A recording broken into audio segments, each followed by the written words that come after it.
श्री गणेशाय नमः। 5 कृत्यों का प्रतिपादन, प्रणव एवं पंचाक्षर मंत्र की महत्ता, ब्रह्मा विष्णु द्वारा भगवान शिव की स्तुति तथा उनका अंतर्धान। ब्रह्मा और विष्णु ने पूछा, प्रभो, सृष्टि आदि 5 कृत्यों के लक्षण क्या हैं? यह हम दोनों को बताइए। भगवान शिव बोले, मेरे कर्तव्यों को समझना अत्यंत गहन है, तथापि मैं कृपा पूर्वक तुम्हें उनके विषय में बता रहा हूँ। ब्रह्मा और अच्युत। सृष्टि, पालन, संहार, तिरोभाव और अनुग्रह, ये 5 ही मेरे जगत संबंधी कार्य हैं जो नित्य सिद्ध हैं। संसार की रचना का जो आरंभ है उसी को सर्ग या सृष्टि कहते हैं। मुझसे पालित होकर सृष्टि का सुस्थिर रूप से रहना ही उसकी स्थिति है, उसका विनाश ही संहार है। प्राणों के उत्क्रमण को तिरोभाव कहते हैं। इन सब से छुटकारा मिल जाना ही मेरा अनुग्रह है। इस प्रकार मेरे 5 कृत्य हैं।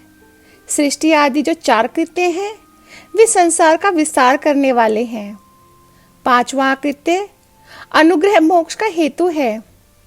वह सदा मुझ में ही अचल भाव से स्थिर रहता है। मेरे भक्तजन इन 5 कृत्यों को 5 भूतों में देखते हैं। सृष्टि भूतल में, स्थिति जल में, संहार अग्नि में, तिरोभाव वायु में और अनुग्रह आकाश में स्थित है। पृथ्वी से सबकी सृष्टि होती है, जल से सबकी वृद्धि एवं जीवन रक्षा होती है। आग सबको जला देती है, वायु सबको एक स्थान से दूसरे स्थान को ले जाती है और आकाश सबको अनुग्रहित करता है। विद्वान पुरुषों को यह विषय इसी रूप में जानना चाहिए। इन 5 कृत्यों का भार वहन करने के लिए ही मेरे 5 मुख हैं। 4 दिशाओं में 4 मुख हैं और इनके बीच में 5वां मुख है।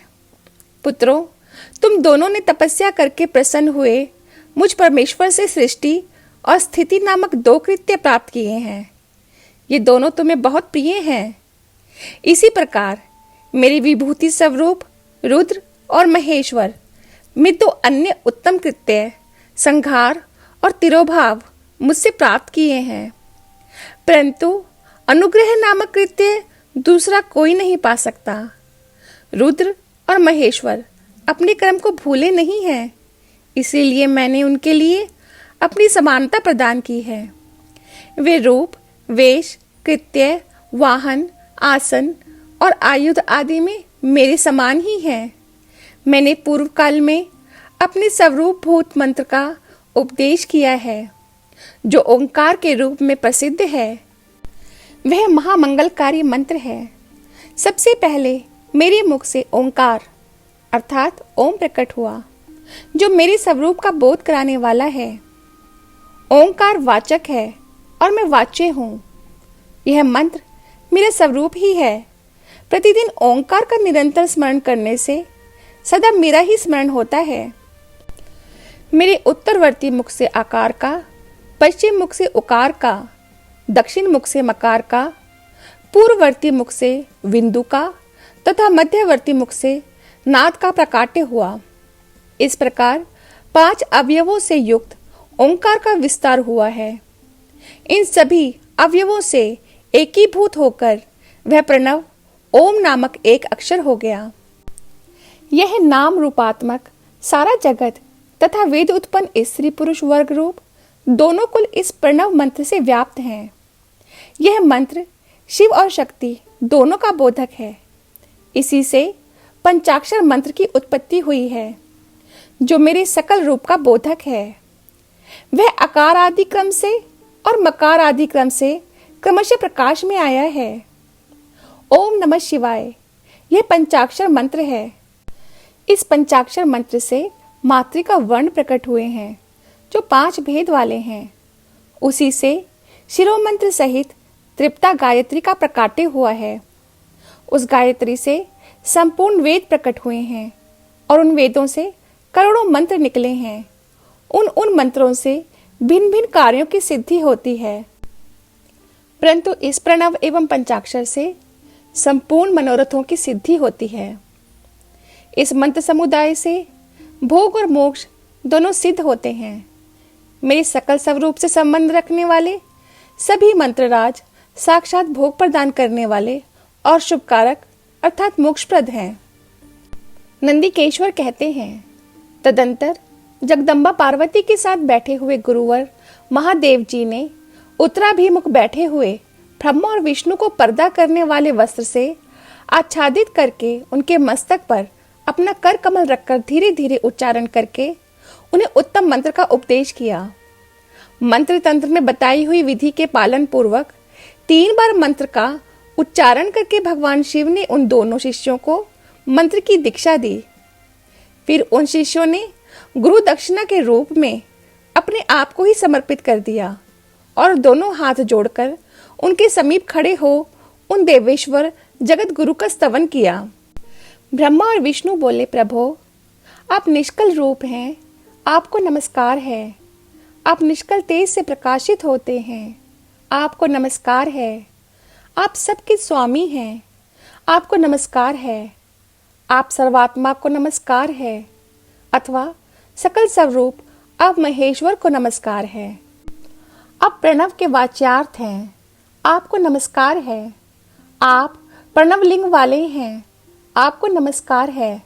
सृष्टि पालन, संहार, तिरोभाव और अनुग्रह करने वाले आपको नमस्कार है। आपके 5 मुख हैं, आप परमेश्वर को नमस्कार है। पंच ब्रह्म स्वरूप 5 कृत्य वाले आपको नमस्कार है। आप सबके आत्मा हैं, ब्रह्म हैं। आपके गुण और शक्तियां अनंत हैं, आपको नमस्कार है। आपके सकल और निष्कल 2 रूप हैं। आप सद्गुरु एवं शंभु हैं, आपको नमस्कार है। इन पद्यों द्वारा अपने गुरु महेश्वर की स्तुति करके ब्रह्मा और विष्णु ने उनके चरणों में प्रणाम किया। महेश्वर बोले, आद्रा नक्षत्र से युक्त चतुर्दशी को प्रणव का जप किया जाए तो वह अक्षय फल देने वाला होता है। सूर्य की संक्रांति से युक्त महा आद्रा नक्षत्र में एक बार किया हुआ प्रणव जप कोटि गुने जप का फल देता है। मृगशिरा नक्षत्र का अंतिम भाग तथा पुनर्वसु का आदि भाग पूजा, होम और तर्पण आदि के लिए सदा आद्रा के समान ही होता है, यह जानना चाहिए। मेरा या मेरी लिंग का दर्शन प्रभात काल में ही प्रातः और संगव अथवा मध्याह्न के पूर्व काल में करना चाहिए। मेरी दर्शन पूजन के लिए चतुर्दशी तिथि निशीथ व्यापिनी अथवा प्रदोष व्यापिनी लेनी चाहिए, क्योंकि परिवर्तनी तिथि से संयुक्त चतुर्दशी की ही प्रशंसा की जाती है। पूजा करने वालों के लिए मेरी मूर्ति तथा लिंग दोनों समान हैं, फिर भी मूर्ति की अपेक्षा लिंग का स्थान ऊंचा है। इसीलिए मुमुक्षु पुरुषों को चाहिए कि वे वेर अर्थात मूर्ति से भी श्रेष्ठ समझकर लिंग का ही पूजन करें। लिंग का ओंकार मंत्र से और वेर का पंचाक्षर मंत्र से पूजन करना चाहिए। शिवलिंग की स्वयं ही स्थापना करके अथवा दूसरों से भी स्थापना करवाकर उत्तम द्रव्यमय उपचारों से पूजा करनी चाहिए। इससे मेरा पद सुलभ हो जाता है। इस प्रकार उन दोनों शिष्यों को उपदेश देकर भगवान शिव वहीं अंतर्ध्यान हो गए। पहली विद्वेषर संहिता का 10वां अध्याय समाप्त। जय गुरु जी, जय शिव शंकर।